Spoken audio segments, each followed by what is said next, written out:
India డయాబెటీస్లో వరల్డ్లోనే second place. ఇంకా క్యాన్సర్ విషయానికి వస్తే థర్డ్ ప్లేస్. ఇంకా టీబీ విషయానికి వస్తే వరల్డ్లో ఉన్న అందరు పేషెంట్ని తీసుకున్నప్పుడు 25% పేషెంట్స్ మన ఇండియాలోనే ఉన్నారు. ఒబెసిటీలో థర్డ్ ప్లేస్లో ఉన్నాం. గ్యాస్ట్రో ఇంటెస్టైనల్ ప్రాబ్లమ్స్లోకి వచ్చేసరికి 20% ఆఫ్ ద అడల్ట్ పీపుల్ ఈ గ్యాస్ట్రిక్ ప్రాబ్లంతో బాధపడుతున్నారు. మనం ఇంకా ఇలానే ఉంటే ఈ సెకండ్ ప్లేస్ థర్డ్ ప్లేస్ కాస్త ఫస్ట్ ప్లేస్లోకి వెళ్ళడానికి ఎంతో దూరంలో లేదు. వీటన్నిటికీ మనం దూరంగా ఉండాలంటే ఖచ్చితంగా పాటించాల్సిన కొన్ని పద్ధతులని మనం ఇప్పుడు చూద్దాం.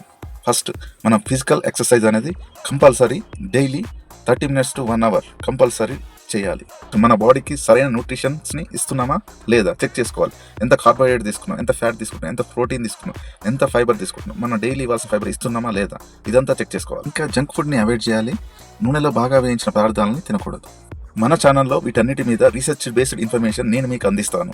ఇన్ఫర్మేషన్ మీకు వర్తి అనిపిస్తే లైక్ చేయండి. ఇంకా మన ఛానల్ని సబ్స్క్రైబ్ చేయండి. Thank you.